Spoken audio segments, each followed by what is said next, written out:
Sir నమస్కారం sir. నమస్తే అండి. సార్ ప్రొడ్యూసర్ నాగవంశి గారు మరోసారి సినిమా రివ్యూస్ పైన అండ్ సినిమా రిలీజ్ తర్వాత కలెక్షన్స్ పైన వస్తున్న ఆర్టికల్స్ గురించి మరోసారి అసంతృప్తి అయితే వ్యక్తం చేశాడు సార్. అంటే సినిమా రిలీజ్ అయిన తర్వాత ఫేక్ కలెక్షన్స్ చేస్తున్నారంటూ ఆర్టికల్స్ ఏవో పబ్లిష్ అయినట్టున్నారు. దానిపైన ఫైర్ అయిపోయారు మొత్తం ప్రెస్ మీట్ లో.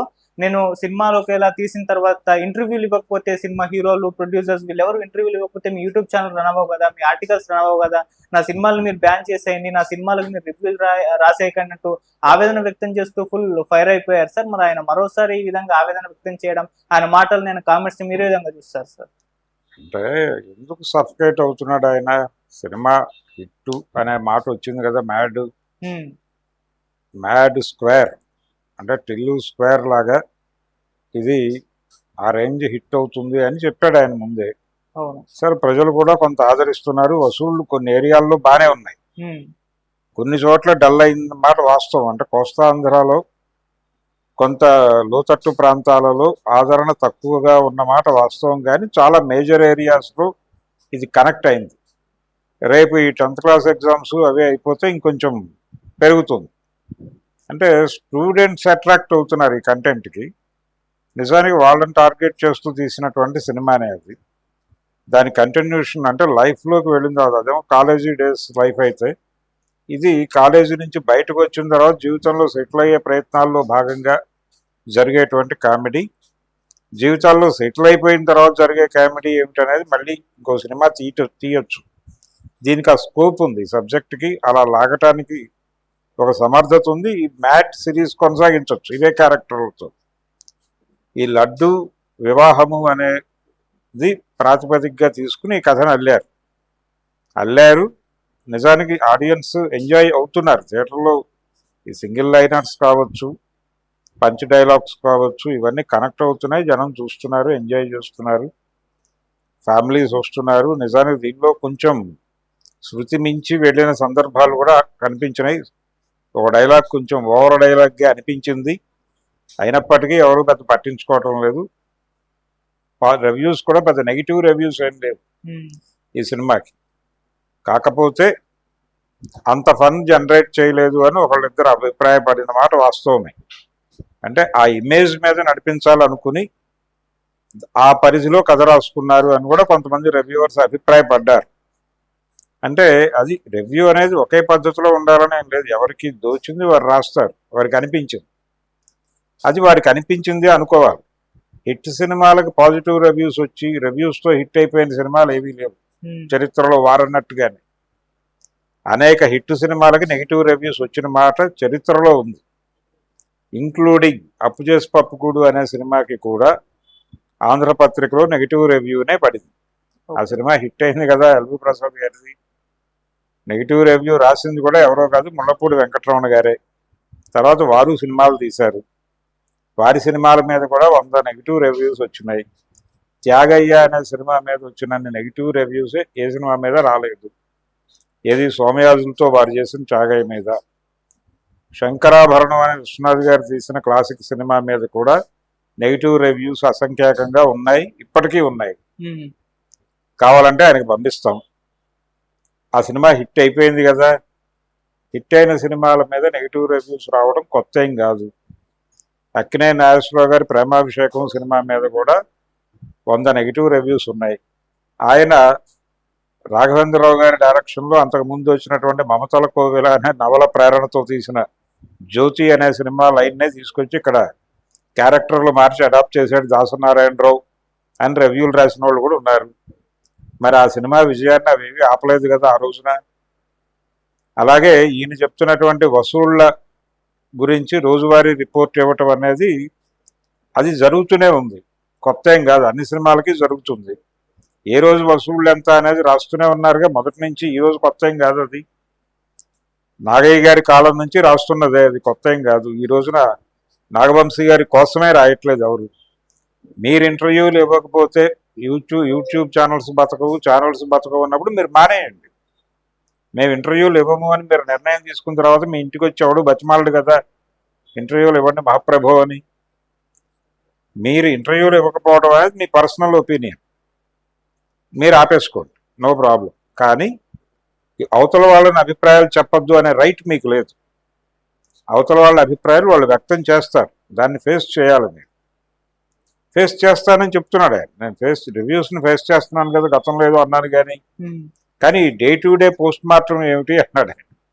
Day to day post mortem కూడా ఎంజాయ్ చేయండి మీరు. అందులో ఏదైనా తప్పులు జరిగితే మళ్ళీ చెప్పి తిట్టండి. మీరు ఏం మాట్లాడుతున్నారు మీరు, ఇక్కడ 500 కోట్లు వస్తే మీరు 100 కోట్లు కూడా రాలేదని ఎలా రాస్తారని అని తిట్టండి. అది ప్రచారమే కదా మీకు. ఆ ప్రచార కార్యక్రమంలో నిమగ్నమై వీటన్నిటినీ వాడేసుకోండి. మీరు ఎవరి సినిమాలకు పాజిటివ్ రివ్యూస్ ఉన్నాయి, కృష్ణ గారి సినిమాలకి నెగిటివ్ రివ్యూసే కదా అన్ని సినిమాలకి. గుడిపూడి శ్రీహరి గారు రాసినటువంటి నెగిటివ్లో పాజిటివ్ రివ్యూస్ ఎన్ని ఉండేవి ఆ రోజుల్లో. ఆయన దాదాపు ఇండస్ట్రీని చాలా ఇబ్బంది పెట్టాడు. అయినప్పటికీ ఇండస్ట్రీ పీపుల్ ఆయన గౌరవించారు తప్ప ఇప్పుడు ఆయన మీద దాడులు చేయలేదు కదా. ఇలా ఎంతమంది రాశారు నెగిటివ్ రివ్యూస్. ఒక నెగిటివ్ రివ్యూ రాసిన వ్యక్తిని తీసుకెళ్ళి మీరు డైరెక్టర్ని చేశారు కదా, కమలాకర్ కామేశ్వరరావు గారు. హెచ్ఎం రెడ్డి గారు తీసినటువంటి ద్రౌపది మానవ సంరక్షణం అనే సినిమా మీద ఆయన రాసిన నెగిటివ్ రివ్యూ చూసి ఆయన మెడ్రాస్ పిలిపించి, నా దగ్గర ఉండుగురు, నేను రాసిన కథలను కొంచెం రివ్యూ చేయి, దాన్ని బట్టి ఏదైనా కరెక్షన్ చేసుకుంటానని తీసుకెళ్ళి అక్కడ పెట్టుకున్నాడు కదా. ఆ ఊపులో ఆయన డైరెక్టర్ అయ్యాడు కదా. కాబట్టి రివ్యూ అనేది ఒపీనియన్, తన ఒపీనియన్. ఇప్పుడు రెండోది ఆయన మర్చిపోతున్న విషయం ఏంటంటే, ఈ రివ్యూస్ చెప్పడం అనేది, గతంలో రివ్యూవర్స్ అని ఒక ప్రత్యేకమైన సెక్షన్ ఉండేది, వాళ్ళు సమీక్షలు రాసేవాళ్ళు. ఇప్పుడు ఎవరైనా సమీక్ష రాస్తున్నారు. ప్రతి మనిషి ఆ సినిమా చూశాక తనకు కలిగినటువంటి అభిప్రాయాన్ని వ్యక్తం చేస్తున్నారు ఎక్కడో చోట. ఆ వ్యక్తం చేయటాన్ని మీరు ఎలా ఆపుతారు? అది మీ వల్ల కాదు కదా. కోట్ల మంది రాస్తున్నారు. రివ్యూ సెక్షన్ అనేది మీడియాలో వస్తున్న మాట కాదు. ముందు దాన్ని తెలుసుకోవాలి. సినిమా చూస్తున్న ప్రతివాడి జేబులో ఫోన్ ఉంటుంది, ఆ ఫోన్లో నెట్ ఉంటుంది. వాడు ఏదో సోషల్ మీడియా ప్లాట్ఫామ్లో మెంబర్ అయి ఉంటాడు. తనకు సినిమా నచ్చితే నచ్చిందని రాస్తాడు, అక్కడ నచ్చకపోతే పరమ దరిద్రంగా ఉందని పెడతాడు. అది కొన్ని వేల మందికి, లక్షల మందికి, కోట్ల మందికి చేరిపోతుంది. దాన్ని ఎలా ఆపుతాడు ఈయన? గూగుల్ వాడిని సోషల్ మీడియా ప్లాట్ఫామ్స్ అన్ని తీసేయమనగలడా అంటే వాళ్ళు ఒప్పుకుంటారా? ఈయన్ని లోపలేస్తారు తప్ప వాళ్ళు తీయరు కదా. ప్రస్తుతం ప్రపంచం వాళ్ళతో డ్రైవ్ అవుతోంది. దాని నుంచి వేరే జ్ఞానం పొందుతోంది స్ట్రైట్. ఆ స్ట్రైట్ పొందుతున్న జ్ఞానం ముందు ఇవన్నీ ఎందుకు పనికిరాని విషయాలు. అందుకని రివ్యూస్ కాదు, ఆయన ఏం మాట్లాడినా ఆయన ప్రపంచాన్ని పట్టించుకోకుండా ఆవేశపడుతున్నాడు. తన సినిమా తన వరకే పరిమితం అనుకుంటున్నాడు. నవ్వుతూ సరదాగా ఎంజాయ్ చేసి తన వ్యూహం తను వేసుకుని వెళ్ళిపోవాలి అంతే. కమర్షియల్ సినిమాలని, ఎన్ని సినిమాలని ఇల్లాజికల్ సినిమాలని తిట్టారు, ఎన్ని సినిమాల మీద నెగిటివ్ రివ్యూస్ వచ్చినాయి గతంలో. అవన్నీ ఫ్లాప్ అయినాయా? పెద్ద పెద్ద హిట్ సినిమాలు కదా. దానవీర సూరకర్ణలో దారాలు కనిపించినాయి, సెట్స్ అన్ని గందరగోళంగా ఉన్నాయి అని రాశారుగా. ఆయన అభిప్రాయాలను, ఆయన వ్యక్తం చేసిన అభిప్రాయాల మీద నెగిటివ్ అభిప్రాయాలు ఇప్పటికీ ఉన్నాయి కదా, ప్రింట్లో కనిపిస్తూనే ఉన్నాయి మనకి. నిన్న కాక మొన్న కూడా ఆయన మీద దాడి జరిగింది కదా. అనంత శ్రీరామ్ అనే ఒక రచయిత గన్నవరం దగ్గరలో సభలో మాట్లాడుతూ, ఇదే జిల్లాకు చెందిన బలానా కులానికి చెందిన పెద్ద ఆయన ఇష్టం వచ్చినట్టు పురాణాలను కలుషితం చేస్తే మనం ఏమన్నా మాట్లాడామో అన్నాడు కదా. కాబట్టి ఇలాంటివి జరుగుతాయి. ఒక అభిప్రాయం చెప్పాక దానికి భిన్నమైన అభిప్రాయం అవతల నుంచి వస్తుంది. అది భావ ప్రకటన స్వేచ్ఛ కిందకే వస్తుంది.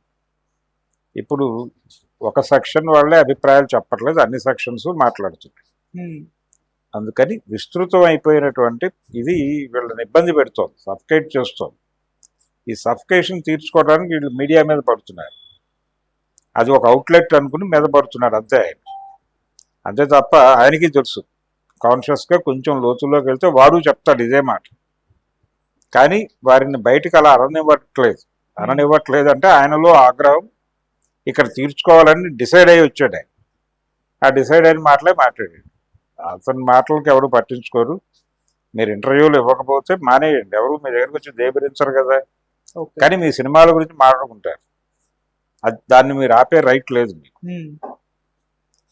వాళ్ళు రివ్యూవర్స్ని మేనేజ్ చేయొచ్చు మీరు. రివ్యూవర్స్ కాదు, రివ్యూవర్స్ లేరు ఇప్పుడు, వేరే ప్రపంచం ఉంది. ఆడియన్స్ నేరుగా ప్రతి ప్రేక్షకుడు సమీక్షకుడే. ఆ ప్రతి ప్రేక్షకుడు సమీక్షకుడు అన్నప్పుడు ప్రేక్షకులను జడుతున్నారు, మీరు సమీక్షకులను జడుతున్నాం అనుకుని.